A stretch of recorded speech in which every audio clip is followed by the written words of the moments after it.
সিস্টেমটা পৃথিবীর সব দেশে আছে, খোদ মার্কিন যুক্তরাষ্ট্র আছে। ট্রাম্পের মতন আপনার বিশ্বের শীর্ষ ধনী যে ব্যক্তি, তার দলের নির্বাচনের খরচ যোগানের জন্য তিনি ক্রাউড ফান্ডিং করেন। দর্শক, প্রশ্ন ছিল যে এই যে জাঁকজমকপূর্ণ আয়োজন ছাত্রদের আত্মপ্রকাশের দিন, টাকা কোথায় পাইছে? টাকা কি বাচ্চু দিছে নাকি শামসু দিছে? এর মাঝখানে সাংবাদিক ইলিয়াস আবার এক তথ্য দিয়ে বসলো, ছাত্র উপদেষ্টাদের মধ্যে কেউ কেউ তাদের বাবাদেরকেও টাকা উপার্জনের জন্য নামাই দিচ্ছেন। আমি বলছি না, সাংবাদিক ইলিয়াস বলছে। ইলিয়াস বলছে যদি খুপরি আউলাই দাও তাহলে এইসব কল রেকর্ড ফাঁস করে দিব। ওইখানে তিনি একটা কথা বলছিলেন যে তারা আবার এটাকে হালাল করার চেষ্টা করছেন। কিভাবে?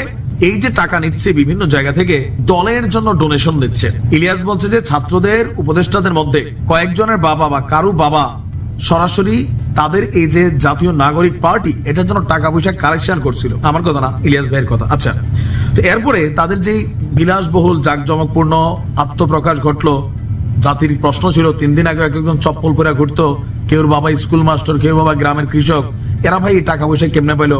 রূপায়ণ টাওয়ারে অফিস চালাচ্ছে, কোটি টাকার গাড়ি চড়ছে, ব্র্যান্ডেড সবকিছু। ছাত্ররা বলতেছে কোথায় দেখা পাচ্ছে?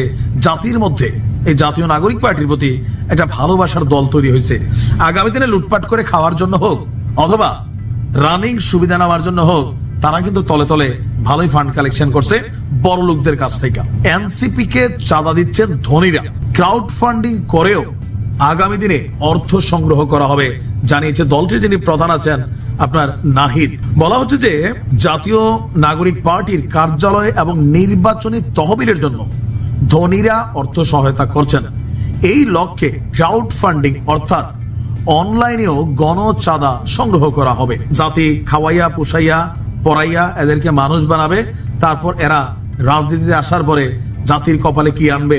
অতীত রাজনৈতিক দলগুলো থেকে আমাদের তো ভাই ভয়ই হচ্ছে, বাট আশা রাখতে চাই নিশ্চয়ই এবার ব্যতিক্রম ঘটবে। দলের দায়িত্ব নেওয়ার পর প্রথমবারের মতন রয়টার্স একটা সাক্ষাৎকার নিয়েছে নাহিদের। এই সাক্ষাৎকারে নাহিদ নিজের দলের নতুন কার্যালয়, ফান্ডিং, আসন্ন নির্বাচনের জন্য তহবিল গঠন, দেশের বর্তমান পরিস্থিতি, আইন শৃঙ্খলা, নির্বাচন সংস্কার সহ বিভিন্ন ইস্যুতে তিনি কথা বলেছেন। তার বক্তব্য, জাতীয় নাগরিক পার্টিকে বিভিন্ন ধনী ব্যক্তি আর্থিক সহায়তা দিচ্ছেন আর শীঘ্রই আরো একটা নতুন অফিস স্থাপনের জন্য জনসাধারণের কাছ থেকে অর্থ সংগ্রহের পরিকল্পনা করেছে। এইটা শুনে অনেকে বলে বন্যার সময় যে তোমাদেরকে 10 কোটি টাকা দিছে, কয় টাকা বিতরণ করছে, এটার হিসাবটা তো ক্লিয়ার করো নাই। দেখেন, এটার সাথে ওইটা মিলে না, দুইটা আলাদা। রাষ্ট্র ক্ষমতায় গেলে সবার সবকিছু পুষাই দিবে। নাহিদের বক্তব্য, অন্তর্বর্তী সরকার এখনো জনগণের নিরাপত্তা পুরোপুরি নিশ্চিত করতে পারেননি, দেশ অস্থিতিশীল, তাই এবছর জাতীয় নির্বাচন অনুষ্ঠান কঠিন হবে। আইন শৃঙ্খলা পরিস্থিতি, পুলিশিং ব্যবস্থায় আমি মনে করি না একটি জাতীয় নির্বাচন অনুষ্ঠান সম্ভব। এটা হতে পারে। জুলাই বিপ্লবের ঘোষণাপত্র অনেক কিছুই এখানে আসছে, তবে তিনি তার মেইন যে বক্তব্য দিয়েছেন, মানে এই দলটার টাকা পয়সার আগামী দিনে সমস্যা হবে না, টাকার বন্যা বয়ে যাবে, কারণ জনসাধারণের দলই এটা, ছাত্র জনতা। সো তারা জনগণের কাছ থেকে ফান্ড কালেকশন করবেন, রাজনীতি করবেন, গাড়ি চড়বেন, প্রোডাকশন নেবেন, ব্যাপার না। নেতাকে বাঁচাই রাখতে হবে খাওয়াইয়া পড়াইয়া। মাওলানা ভাসানির দিন শেষ, পায়ে হাইটা লুঙ্গি পরে এগুলো টাইম আছে মিয়া? যেই গরম রাস্তার পিচ, ব্র্যান্ডেড ক্যাটস না পড়লে হবে?